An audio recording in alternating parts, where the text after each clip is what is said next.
সামনে আসছে জাতীয় নির্বাচন। প্রত্যেকের নির্বাচিত নিজের কাছে ভালো লাগার একজন প্রার্থী আছে না নাই ভাই? প্রত্যেকেই তার কাছে তার নিজস্ব প্রার্থীকে নিয়ে দেশকে উন্নত করার একটা স্বপ্ন তিনি বুনছেন। আপনারা প্রত্যেকের আলাদা একটা সাবজেক্ট, আলাদা একটা প্রার্থিতা, আলাদা একটা সিস্টেম আছে। এই দোয়া তো আমরা করি, আয় আল্লাহ সকলকেই দেশের জন্য হাতে হাত ধরে কাজ করার তৌফিক দান করেন। সবাই বলুন আমিন।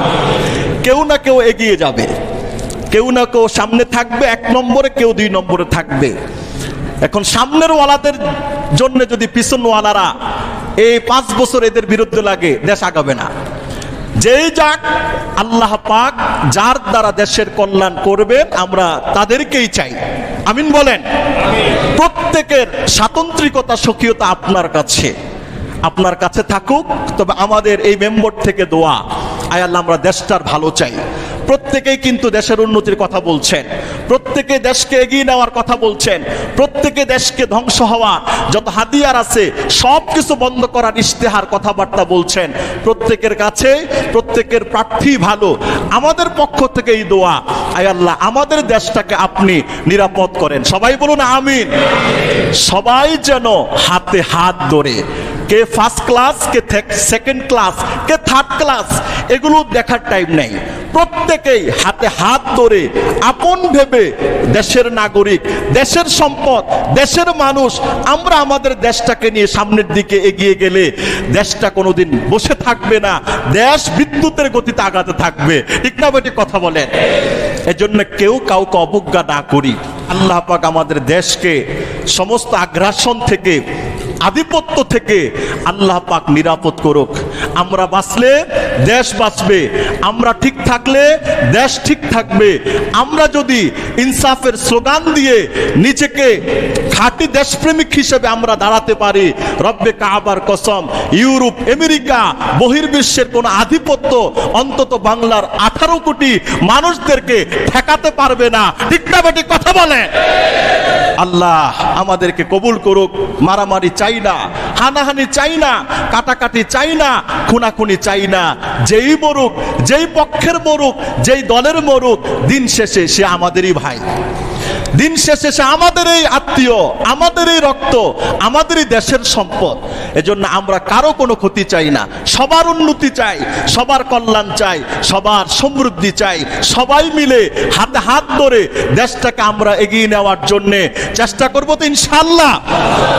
দেশ সুখে আসবে, দেশ সমৃদ্ধশালী হবে, দেশ শান্তিময় হবে যদি দেশের মধ্যে দুর্নীতি না থাকে, দেশের টাকা যদি বিদেশে পাচার না হয়, দেশের টাকা দিয়ে বিদেশে বেগম পাড়া যদি না হয়, আইন শৃঙ্খলা যদি ঠিক থাকে, অফিস আদালতগুলো যেন যদি ঠিক থাকে, ঘুষ বাণিজ্য যদি বন্ধ হয়ে যায়, চুরি ডাকাতি ছিনতাই রাহাজানি টেন্ডারবাজি যা আছে মানব ধ্বংসের মূল হাতিয়ার, এগুলো সব বন্ধ হলে দেশ 5 বছর আগে উন্নতির শীর্ষ শিখরে পৌঁছে যাবে। ঠিক না বেটি কথা বলে?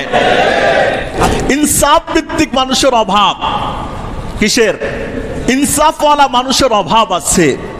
মানুষ বেশি, দুর্নীতিগ্রস্ত দুর্নীতিকারী মানুষের সংখ্যার আধিক্যতার কারণে পৃথিবীর বহু রাষ্ট্র 1971-এর পরে পর্যায়ক্রমে স্বাধীন হয়ে গোটা পৃথিবীর বড় বড় শক্তিশালী রাষ্ট্রের সাথে জনে বলে অর্থনীতিতে, শিল্প সমৃদ্ধিতে তারা চ্যালেঞ্জ ছুড়ে দিচ্ছে। কিন্তু আমরা 71 সালে স্বাধীন হয়েও সমস্ত নিয়ামত প্রাকৃতিক আল্লাহ দিয়েও আমাদের উন্নতিটাকে আমরা ওরকম ভাবে দেখাতে পারছি না। ঠিক না বেটি কথা বলেন? অভাব সৎ মানুষের অভাব, অভাব সুস্থ বিবেকের অভাব, অভাব সুফায়েত মন মানসিকতা ব্যক্তির অভাব। সমস্ত দায়িত্বশীলরা যদি একটা সৎ মানুষে রূপান্তরিত হতো, 5 বছর লাগবে না, তার আগেই বাংলাদেশ পৃথিবীর সমৃদ্ধশালী রাষ্ট্রের মধ্যে গণ্য হয়ে যাবে। ঠিক না বেটি কথা বলে? শুধু আমরা পারি না কেন? দুর্নীতির কারণে পারি না, দেশের টাকা বিদেশে পাচার করার কারণে পারি না, নিজের দাদার ভিটা বাবার ভিটা রেখে বিদেশে লন্ডন ইউরোপ আমেরিকায় বেগম পাড়া করি, জাতির টাকা বরাদ্দ আসে 2 কোটি, খাই 1.5 কোটি খায় ফেলি, 50 লাখ টাকা আবার ভাগ বাটারা হয়ে যায়, এরপরে জাতির ভাগ্যে আসে 5 লাখ টাকা। এভাবেই চলছে যোগের পর যোগ। ঠিক না বেঠিক কথা বলেন ভাই? পোশাকের পরিবর্তন দেখেছি আমরা, পোশাকের পরিবর্তন করলে কাজ হবে না। আপনি গ্রিন পোশাক পরিবর্তন করে কপি পোশাক আনলেন, পেস্ট করলেন, হাজারো রং বেরঙের পোশাক পরিবর্তন করলেও সুদ ঘুষ আর দুর্নীতি বন্ধ হবে না যদি এই দিলকে পরিষ্কার করতে না পারি। ঠিক না বেঠিক কথা বলেন?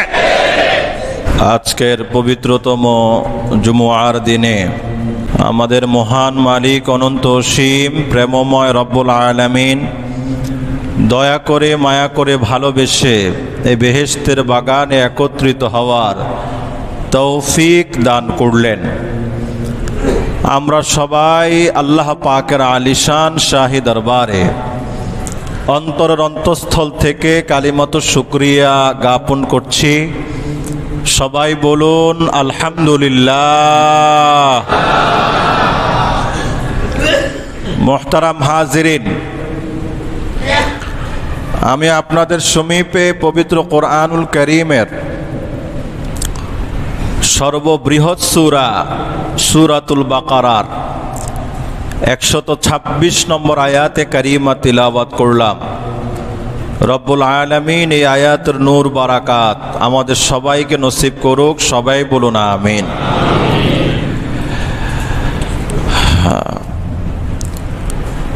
সূরাতুল বাকারার 126 নম্বর আয়াতে ইব্রাহিম খলিলুল্লাহ আলাইহিস সালাতু ওয়াস সালাম রব্বুল আলামিনের কাছে একটি মহিমান্বিত গুরুত্বপূর্ণ দোয়া করেছেন। এই আয়াতকে সামনে নিয়ে আজকের মুখতাসার সংক্ষিপ্ত আলোচনা হবে আমাদের, যে ইসলামের দৃষ্টিতে দেশপ্রেম, দেশের ভালোবাসা, দেশের মহাব্বত, এটার গুরুত্ব এবং তাৎপর্য কি এটা আমাদের জানার দরকার। ইসলামের বাহিরে কোনো কিছুই নাই। দুনিয়াতে যা কিছু দেখেন আর না দেখেন, ইসলামের বাহিরে কিছু আছে? ইসলামের বাহিরে দুনিয়ার যা কিছু দেখি আর না দেখি, আসমান জমিনের বাহিরে কোনো কিছু এমন নাই যেটা ইসলামে নাই। তাহলে যা আছে সব কোথায় আছে? ইসলামের মধ্যে আছে। আদম আলাইহিস সালাতু ওয়াস সালাম থেকে নিয়ে মুহাম্মদুর রাসূলুল্লাহ সাল্লাল্লাহু আলাইহি ওয়াসাল্লাম পর্যন্ত যত নবী রাসূলকে আল্লাহ পাক এই পৃথিবীতে মানব কল্যাণে, মানব হিদায়াতের উদ্দেশ্যে পাঠিয়েছেন, প্রত্যেক নবী রাসূলদেরকে আল্লাহ পাক অনেক আদেশ করেছেন। তার মধ্যে এটাও একটা আদেশ যে তুমি তোমার মাতৃভূমি, তুমি তোমার জন্মভূমিকে জান প্রাণ দিয়ে ভালোবাসতে থাকো। সুবহানাল্লাহ।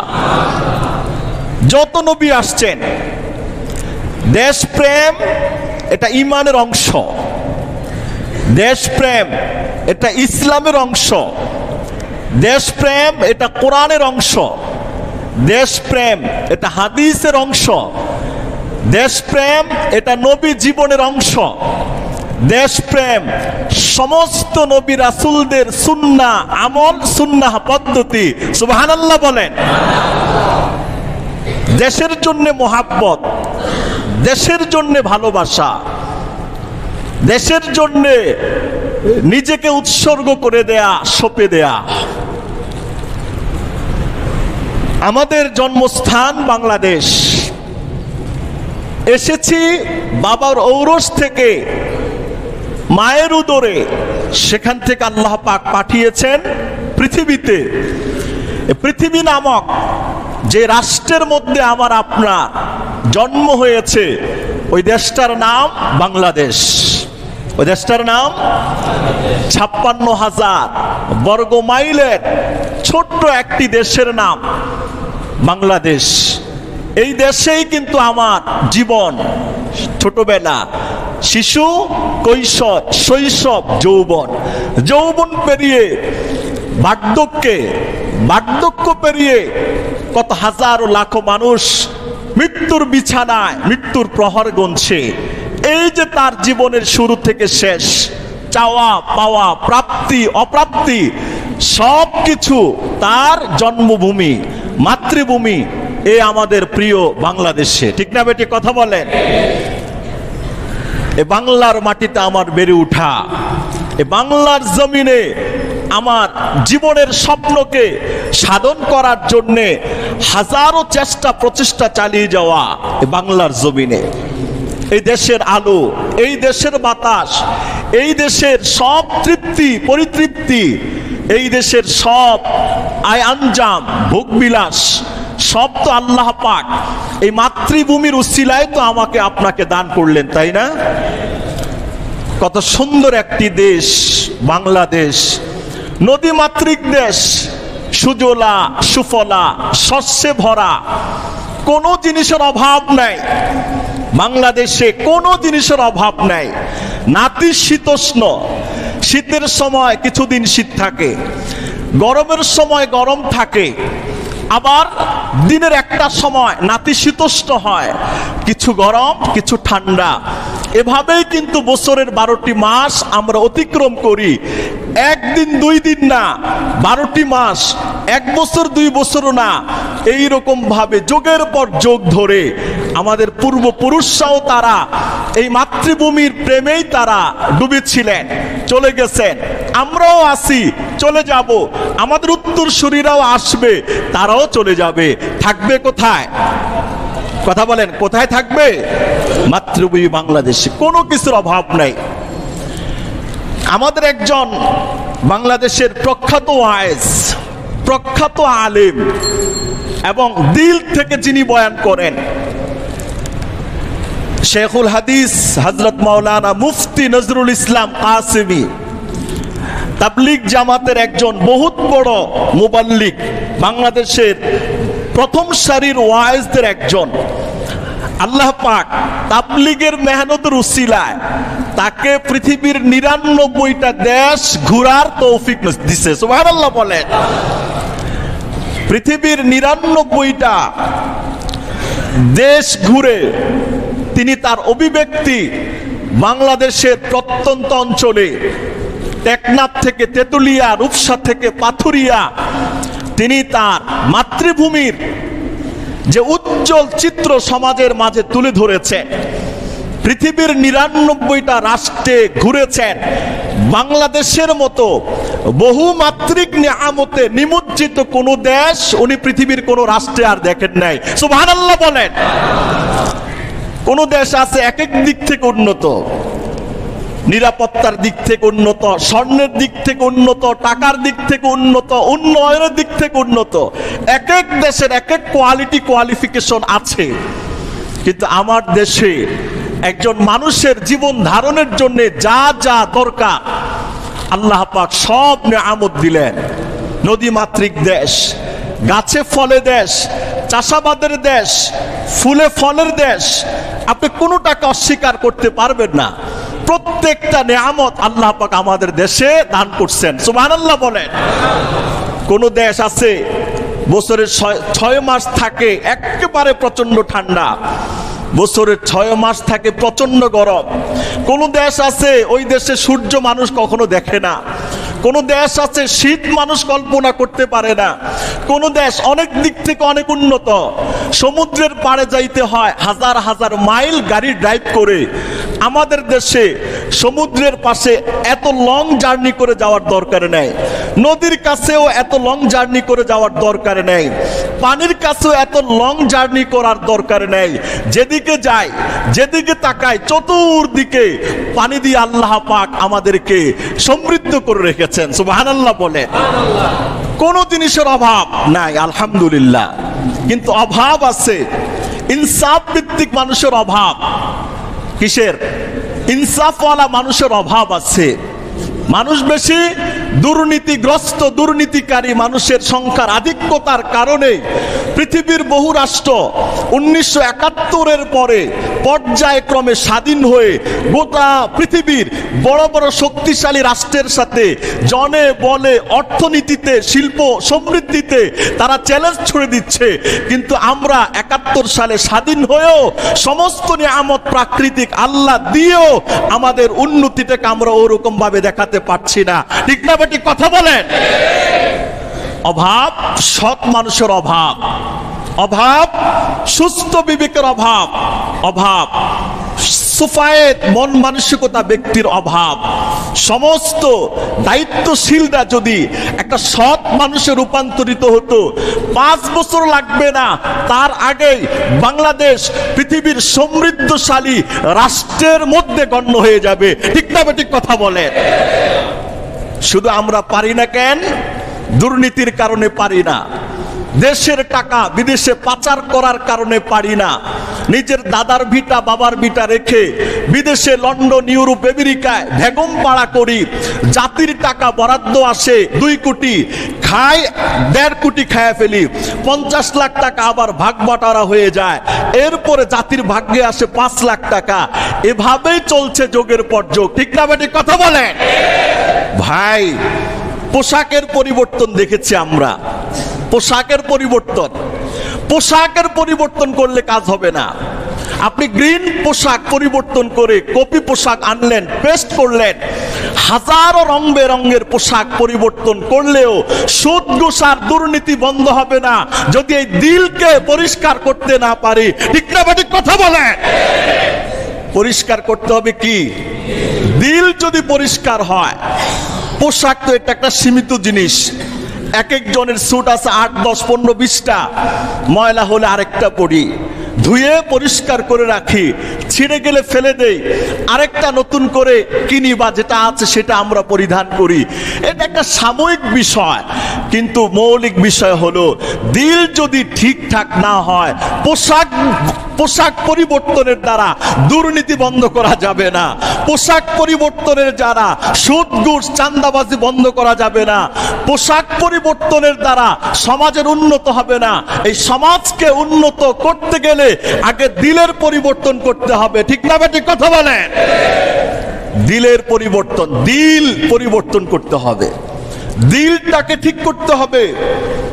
খারাপ মানুষ তো থাকবেই, খারাপ দিকে নেওয়ার জন্য শয়তান তো 24 ঘন্টায় ব্যস্ত হয়ে আছে, কিন্তু এই খারাপ মানুষদেরকে ভালো করার জন্য একটা চরিত্র মন্ত্রণালয় দরকার, যেটার ভিতরে শিক্ষক থাকবে হাজার হাজার, যাদের কাজ হলো চরিত্র ঠিক করবে। চরিত্র যদি ঠিক হয়, দিল যদি ঠিক হয়ে যায়, তাহলে আর দুর্নীতি হবে না, সুদ ঘুষের কাজ কারবার চলবে না, ন্যায় অন্যায়ের পার্থক্য জাতি করতে পারে না, এই খেলা চলবে না। ঠিক করতে হবে কোনটাকে? দিলকে।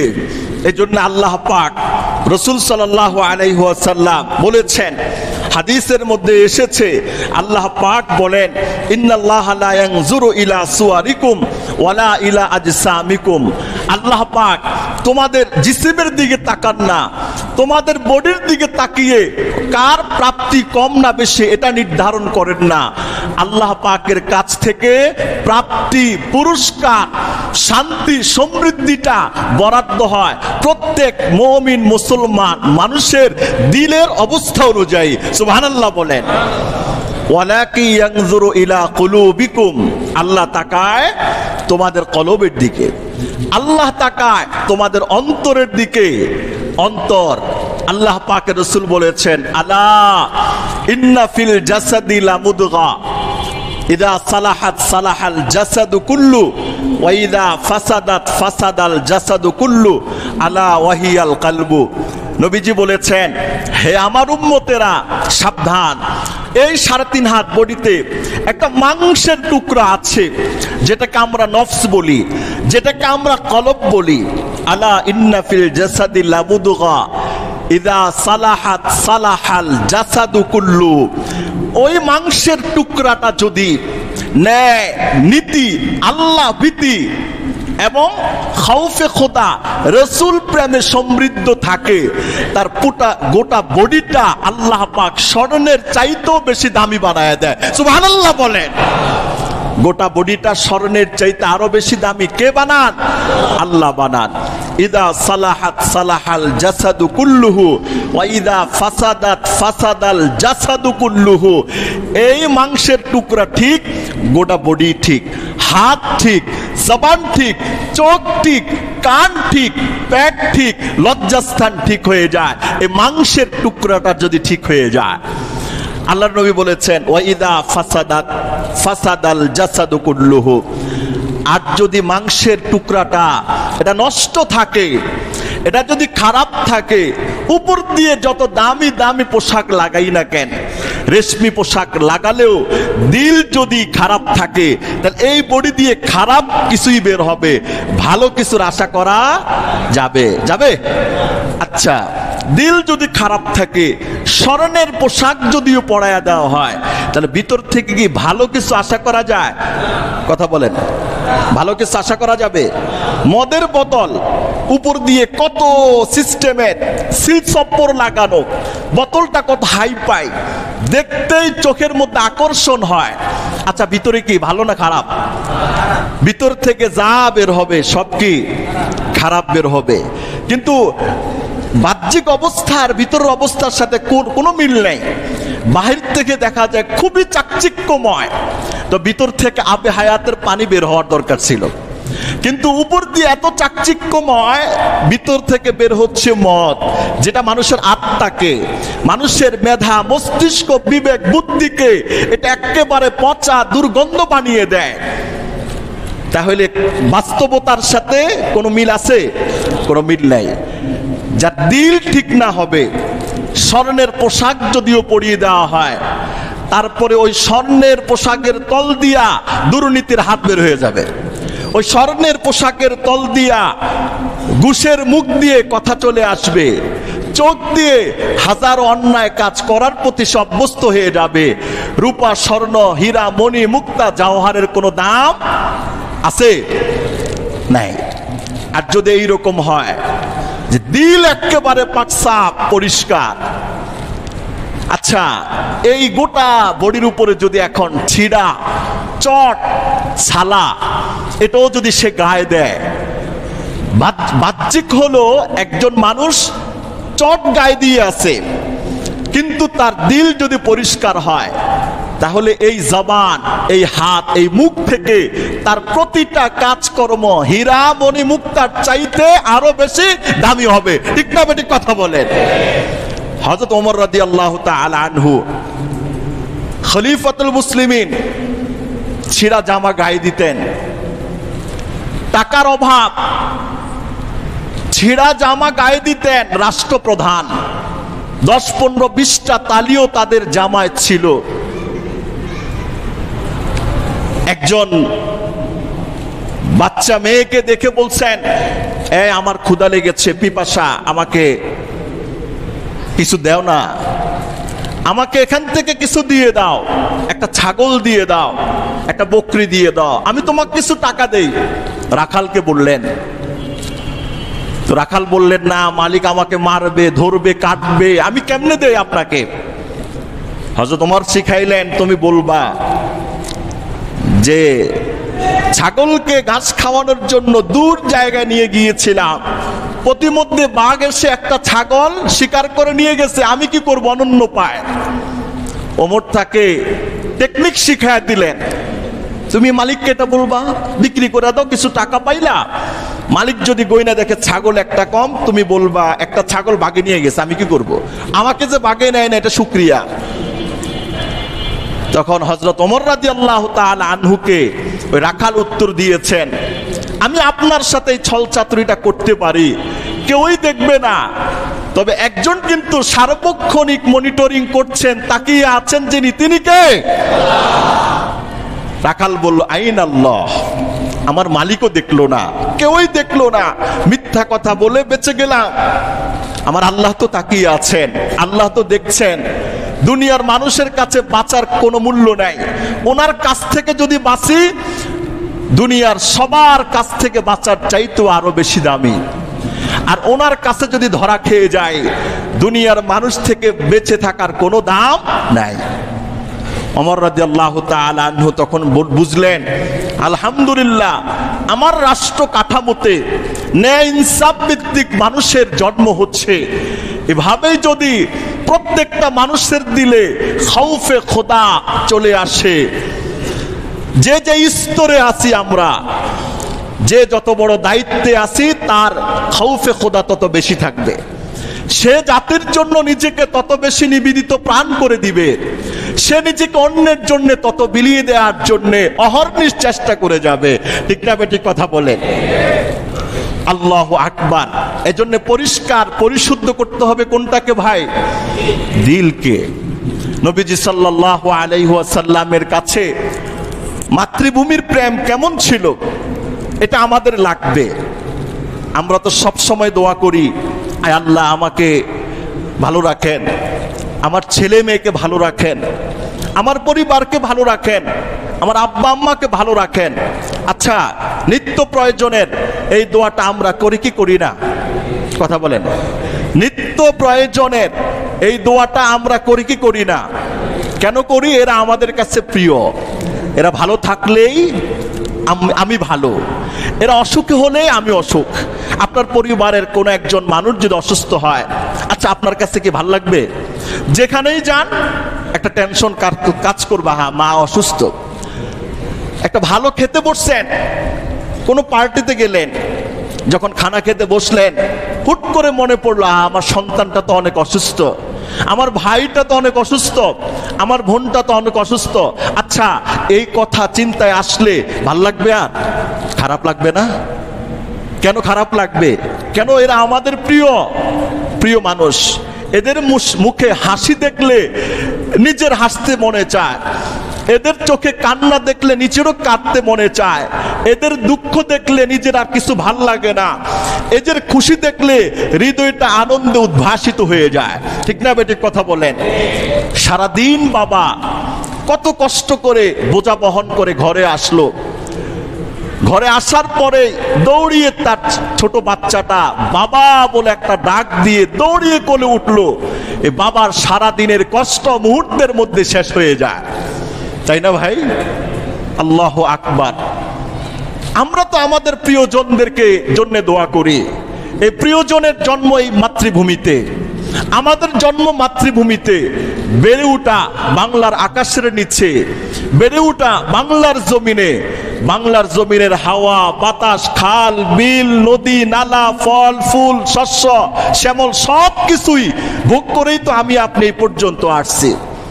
একটা ইমানি দায়িত্ব দেশের জন্য দোয়া করা, হার হালাতে সব সময় দেশের জন্যে, দেশের মাটি এবং মানুষের জন্যে, দেশের সমস্ত পর্যায়ের নিরাপত্তা কর্মীদের জন্যে, সমস্ত শ্রেণী পেশার দায়িত্বশীলদের জন্যে এই দোয়া করা।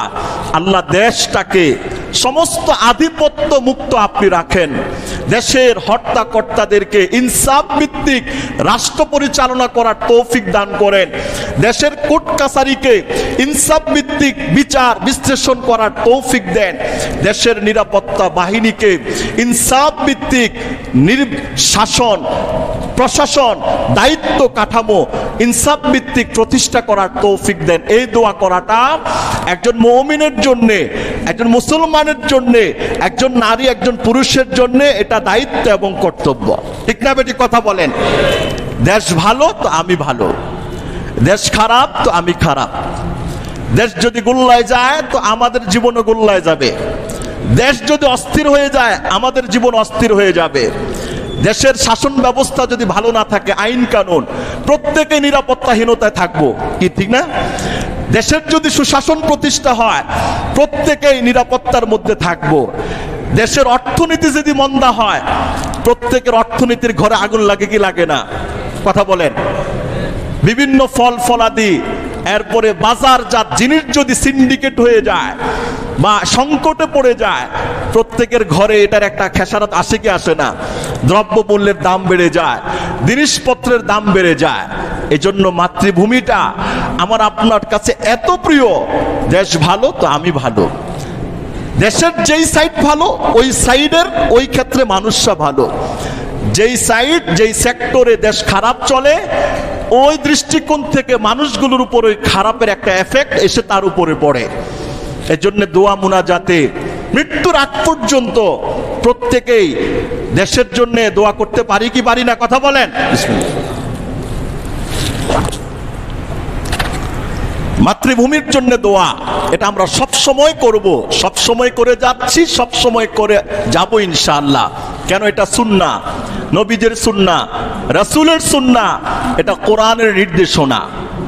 এবং শুধু এটা না, দোয়া করব আল্লাহ দেশের অর্থনীতি ভালো করেন, দেশের আয় রোজগার ভালো করেন, দেশের সিন্ডিকেট বন্ধ করে দেন, দেশের দুর্নীতি বন্ধ করে দেন। সব খারাপ জিনিস থেকে পানাহ চাইব, যে খারাপ জিনিস করার কারণে দেশটা একটা ভঙ্গুর দেশে রূপান্তরিত হয়। ওই সমস্ত জিনিস চাইব যেই সমস্ত জিনিসের উন্নতির কারণে পৃথিবীর বিভিন্ন রাষ্ট্র বিভিন্ন দিক থেকে সমৃদ্ধশালী। যেমন আমাদের কৃষি খাত, আমাদের মৎস্য খাত, এইভাবে আমাদের শিল্প খাত, যত খাত আছে এই সমস্ত খাতে যেন আল্লাহ পাক আমাদেরকে ভরপুর উন্নতি এবং বরাকাত যেন নসিব করেন। এই দোয়াটা মৃত্যুর আগ পর্যন্ত করতে পারবো কি পারবো না, কথা বলেন। শিখিয়েছেন কে? আল্লাহ পাক শিখিয়েছেন। সূরা বাকারার 126 নম্বর আয়াতে আল্লাহ বলেন, ওয়াইদ ক্বালা ইব্রাহিমু রাব্বি জাআল হাযা বালাদান আমিনা। ইব্রাহিম আলাইহিস সালাতু ওয়াস সালাম মক্কার জন্য তিনি দোয়া করেছেন। এমন পরিস্থিতিতে আল্লাহ পাক মক্কায় ওনাকে পাঠালেন। ফসল নাই, গাছ নাই, আলো বাতাসের অনেক অভাব, জীবন ধারণ করার অনেক সংকট। বাপ বেটায় কাবা শরীফ নির্মাণ করলেন, আল্লাহ পাকের আদেশে দোয়া করলেন, আয় আল্লাহ রব্বি জাআল হাযা বালাদান আমিনা। আল্লাহ আমাদের এই মক্কা ভূমিকে একটা নিরাপদ দেশ হিসেবে আপনি কবুল করেন। সুবহানাল্লাহ বলেন। ওয়ারযুক আহলাহু মিনাস সামারাত। আয় আল্লাহ এই মক্কার দেশে ফল ফলাদি দিয়ে আপনি ভরে দেন। আপনার ইমানদার নেককার মুসলমান বান্দারা আসবে, আপনার ঘর তাওয়াফ করবে, এরা যেন অভাব অনটনে না থাকে। এই জন্য আল্লাহ পাক মক্কার ভূমিকে, তায়েফের ভূমিকে এত উর্বর করেছেন, পৃথিবীর কোন জায়গায় যেই ফল পাওয়া যায় না ওটা আরব দেশে পাওয়া যায়। সুবহানাল্লাহ বলেন। কেন?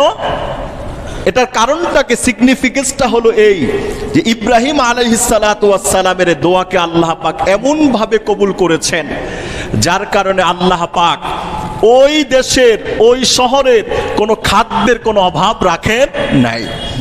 দোয়া করছেন দুইটা, খাদ্য দেন ভরপুর, নিরাপত্তা দেন ভরপুর। যারা ইমানদার, যারা আখিরাতের উপর বিশ্বাসী, স্পেশাল নেয়ামত দিয়ে তাদেরকে আপনি ভরে দিন।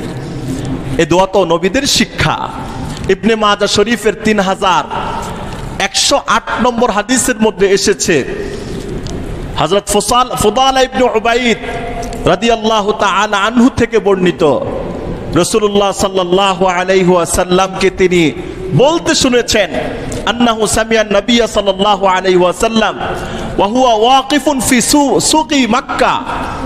আল্লাহ পাকের নবী মক্কার একটি বাজারের মধ্যে দাঁড়িয়ে আছেন, ঘোড়ার পিঠে বসে আছেন। তো বলছেন, ইন্নাকা লা আহাব্বু আরদিল্লাহ, হে মক্কা তুমি আল্লাহর কাছে সবচেয়ে প্রিয় ভূমি। তুমি আল্লাহর কাছে, ইন্নাকা লা আহাব্বুল আরদি ইলাইয়া ওয়া আহাব্বু আরদিল্লাহ ইলাল্লাহ, আমার কাছেও তুমি প্রিয়, আল্লাহর কাছেও তুমি প্রিয়। লাউলা আন্না কওমি আখরাজুনি মা খারাজতু মিনকি, আমার সম্প্রদায়ের মানুষ যদি আমাকে বের করে না দিত, মৃত্যুর আগ পর্যন্ত আমি তোর জমিন থেকে আমি কখনো বের হয়ে যেতাম না। নবী বারবার পিছনের দিকে তাকাচ্ছিলেন আর চলে যাচ্ছেন মদিনার দিকে। নির্যাতন নিপীড়নের স্টিম রোলার সহ্য করতে না পেরে পিছনে তাকায় আর মক্কার জন্য নবীর মায়া কান্না। আর বলতে থাকে আমার সম্প্রদায় যদি বের না করতো আমি তোর বুক থেকে কোনো দিন বের হতাম না।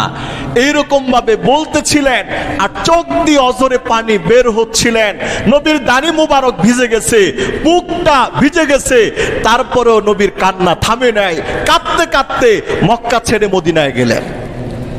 মাতৃভূমির প্রেম, মাতৃভূমির ভালোবাসা, দেশপ্রেম, দেশের জন্য ভালোবাসা, দেশের জন্য মহাব্বত, দেশের জন্য আন্তরিকতা আমাদের সবার থাকার দরকার আছে না নাই? দেশ সুখে আসবে, দেশ সমৃদ্ধশালী হবে, দেশ শান্তিময় হবে যদি দেশের মধ্যে দুর্নীতি না থাকে, দেশের টাকা যদি বিদেশে পাচার না হয়, দেশের টাকা দিয়ে বিদেশে বেগম পাড়া যদি না হয়, আইন শৃঙ্খলা যদি ঠিক থাকে, অফিস আদালতগুলো যেন যদি ঠিক থাকে, ঘুষ বাণিজ্য যদি বন্ধ হয়ে যায়, চুরি ডাকাতি ছিনতাই রাহাজানি টেন্ডারবাজি যা আছে মানব ধ্বংসের মূল হাতিয়ার, এগুলো সব বন্ধ হলে দেশ 5 বছর আগে উন্নতির শীর্ষ শিখরে পৌঁছে যাবে। ঠিক না বেটি কথা বলে? আল্লাহ আমাদের দেশকে আপনি একটা সুখময় দেশে রূপান্তরিত করেন। সামনে আসছে জাতীয় নির্বাচন, ত্রয়োদশ জাতীয় নির্বাচন আসছে। প্রত্যেকের নির্বাচিত নিজের কাছে ভালো লাগার একজন প্রার্থী আছে না নাই ভাই? প্রত্যেকেরই আছে।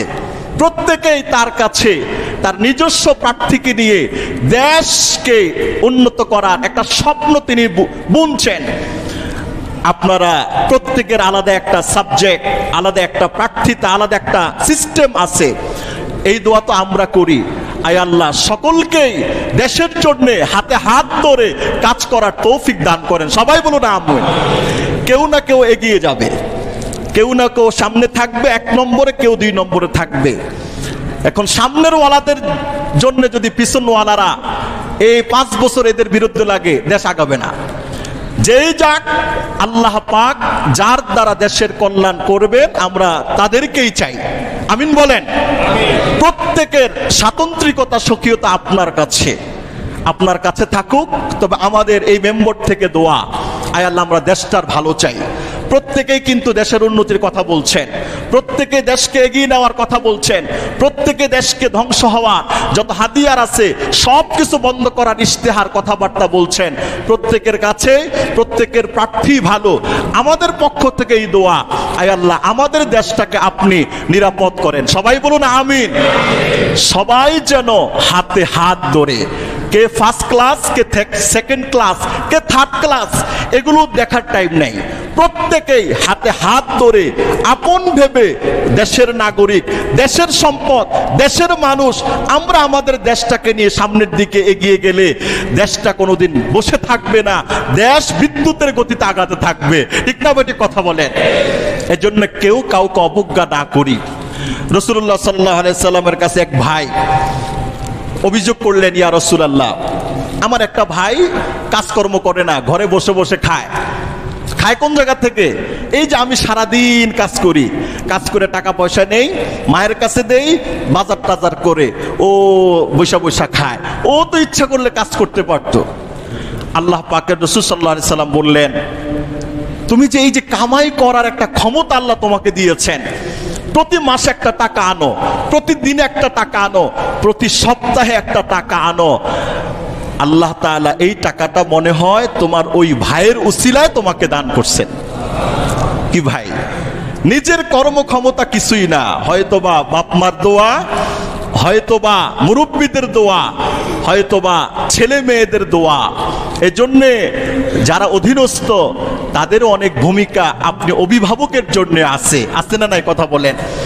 আল্লাহ পাক আমাদের দেশকে সমস্ত আগ্রাসন থেকে, আধিপত্য থেকে আল্লাহ পাক নিরাপদ করুক। আমরা বাঁচলে দেশ বাঁচবে, আমরা ঠিক থাকলে দেশ ঠিক থাকবে। আমরা যদি ইনসাফের স্লোগান দিয়ে নিজেকে খাঁটি দেশপ্রেমিক হিসেবে আমরা দাঁড়াতে পারি, রব্বে কাবার কসম ইউরোপ, আমেরিকা, বহির্বিশ্বের কোন আধিপত্য অন্তত বাংলার 18 কোটি মানুষদেরকে ঠেকাতে পারবে না। ঠিক না বেটি কথা বলে? আল্লাহ আমাদেরকে কবুল করুক। মারামারি চাই না, হানাহানি চাই না, কাটাকাটি চাই না, খুনাখুনি চাই না। যেই মরুক, যেই পক্ষের মরুক, যেই দলের মরুক, দিন শেষে সে আমাদেরই ভাই। দিন শেষে সে আমাদের এই আত্মীয়, আমাদের এই রক্ত, আমাদের এই দেশের সম্পদ। এজন্য আমরা কারো কোনো ক্ষতি চাই না, সবার উন্নতি চাই, সবার কল্যাণ চাই, সবার সমৃদ্ধি চাই। সবাই মিলে হাতে হাত ধরে দেশটাকে আমরা এগিয়ে নেওয়ার জন্য চেষ্টা করব তো ইনশাআল্লাহ। আল্লাহ পাক আমাদের সবাইকে তৌফিক নসিব করুক। সবাই বলুন আমিন।